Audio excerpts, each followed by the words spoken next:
Welcome to Political Influencers from What's in It for Africa with me, Uzo Madu. Nigeria has had its fair share of ups and downs in recent years. The commodity boom has went bust, particularly hard hitting oil prices, and also the change of guard in Nigerian government has meant the first time a sitting president has been defeated, indicating a democratic turn for the better. And its relationship with Europe. Well, Nigeria has refused to sign the Economic Partnership Agreement with the European Union after over a decade of negotiations. Also, along with the rest of the African continent, Nigeria is trying to figure out and navigate its way through the UK exit from the EU. To discuss these issues and much more is my guest today, Dimeji Bankole. He is the former Speaker of the House of Representatives in Nigeria, a coveted title which made him one of the most powerful politicians in the country. Dimeji Bankole, thank you for joining us on Political Influence. Thank you for having me. So the first question is, since leaving the House of Representatives, what have you been doing?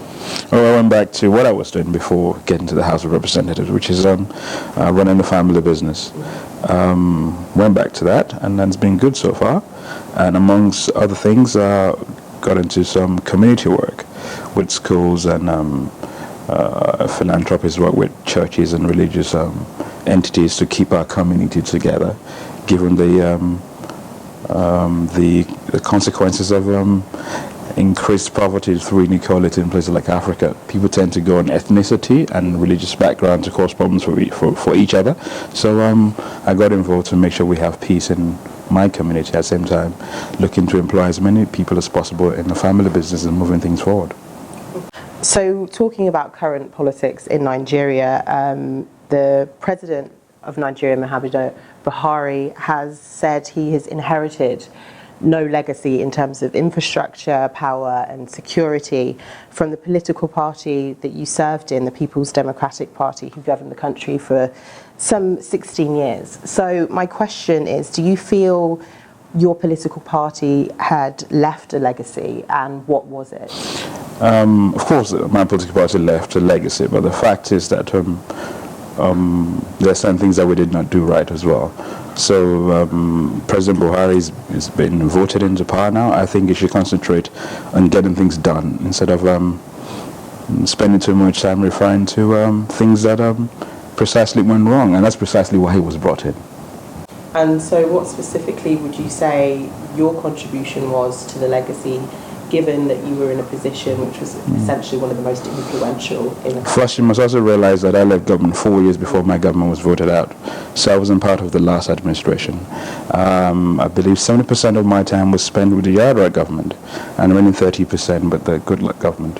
So while I was there, I could talk about some of the things that we changed as a legislature, with reference to while setting a good relationship with the executive, because without that, various policies of federal government wouldn't have been able to be executed. So one of those things that I always refer to is how we dealt with the budget system. While I was there, we sort of introduced a new line budget item called unspent funds, which allowed us to follow the money. And when we come to the end of the year and a new budget is being proposed, we insist on knowing exactly how much is left over from the last budget to include it in the new budget. That way we're able to return about 1.something trillion naira in the course of about 3 years to be, put back into the budget and make sure that various aspects of the economy and the policy directives are executed. Fantastically corrupt is how the ex-UK Prime Minister David Cameron described Nigeria, and the current Nigerian President Buhari agreed that that was a, how shall I say, somewhat correct analysis of the situation right now. What's your view? No doubt we have challenges when it comes to corruption, but my personal view really is that corruption is actually a symptom of a more deeper problem that we need to face, and that has to do with the mindset and character of our people and what needs to be done.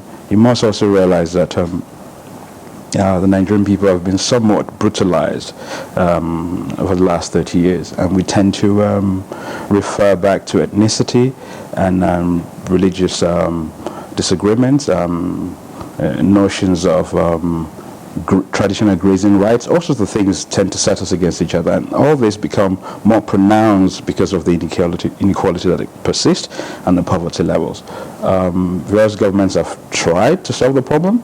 There's a new government in place that would make an attempt to do so. So President Buhari has started well with the symptoms, but I would wish that he concentrates more on the long-term job that needs to be done, that has to do with social mindset changes, economy, as you're aware of, with the history of exchange rates and the rest of it, and more importantly, building capacity at the lowest level of governance that we really have challenges in Nigeria today.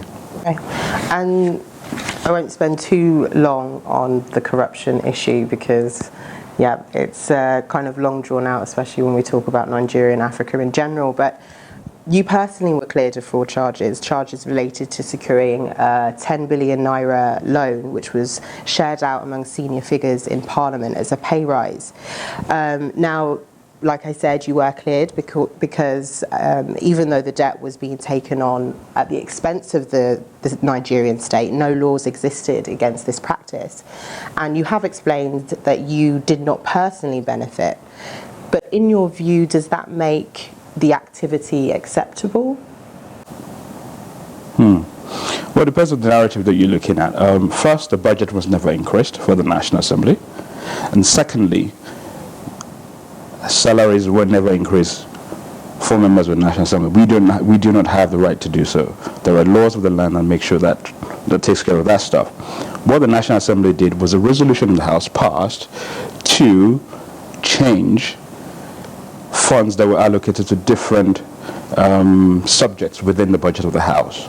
So some of the funds has to do with some of the work that members of the National Assembly do with consultants and the rest of it. And what they did at that time was to pass a resolution whereby those funds go directly to members of the House without needing permission from the Speaker or anyone else to make them effective in their jobs. So, and we also have a problem whereby funds are not released in time by the executive to the National Assembly. And when that happens, the National Assembly thought that it's their duty to go to the bank, lend against those funds that are coming by law, and use it to execute their jobs before the executive releases the money to them. And I think that's an efficient way of doing business. And I think it's legal and lawful, and that's what the court said. As far as I'm concerned, it may interest you to know that I wasn't even there on the day this resolution was passed. Okay? And politics has some occupational hazards, and you deal with it when they come. I'm glad that I insisted on not going the same route that most Nigerian politicians do, which is begin to argue on preliminary hearings for the next 10, 20 years. I insisted on a trial, and I was cleared within 2 months of it. Here I'd like to move the discussion onto Nigeria's relationship with the European Union.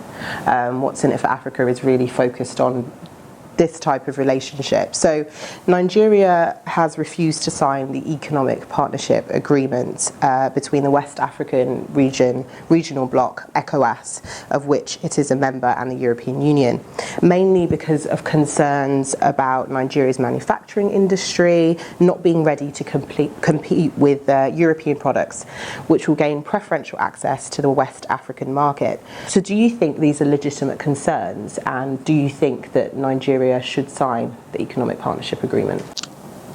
I'm sure these are legitimate concerns.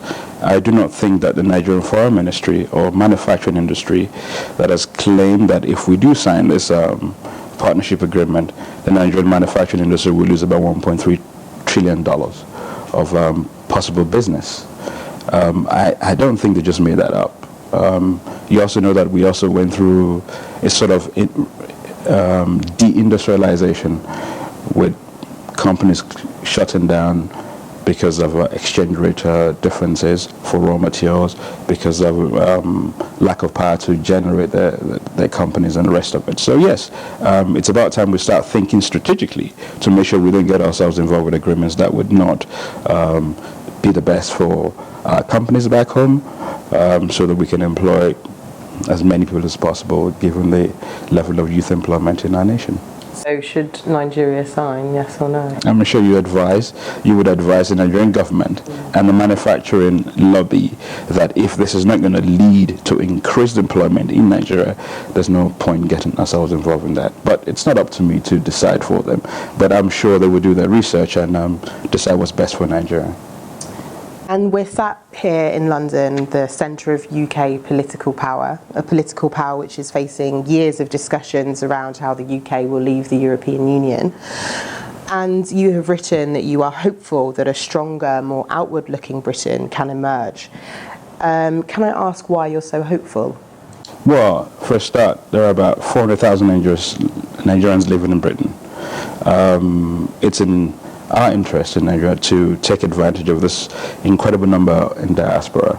And I'm sure you do realize that the Nigerian diaspora contributes a lot to our economy. Nigerian businesses have benefited from partnerships from British businesses. British businesses have been in Nigeria for the past 50 years and they're doing business okay.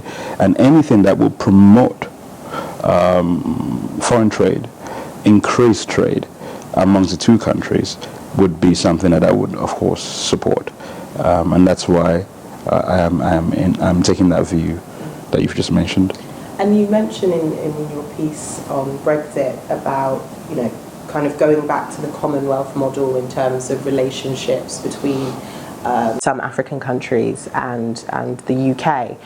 Why do you see that as a? Well, for a start, I'm not under any illusion of the nostalgia of a Commonwealth situation. No, far from it.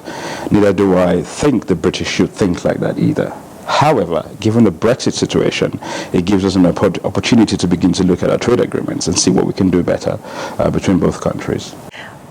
Number one, in terms of the Commonwealth framework, you talk about the nostalgia, which is one thing, but also there are concerns, I guess, around the division between Anglophone and Francophone Africa, which perhaps do you think will not antagonise this? And on top of that, already there are so many overlapping regional blocs on the continent. To add another one on top of that, is that the way forward, or should we be looking at more country by country?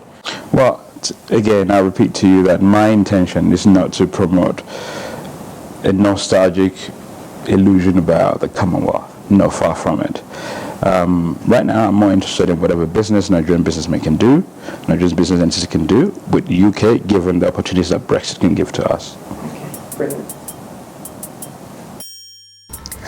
Thank you for watching Political Influencers, and be sure to keep up to date with What's in It for Africa's news and analysis on our website, Facebook and Twitter pages.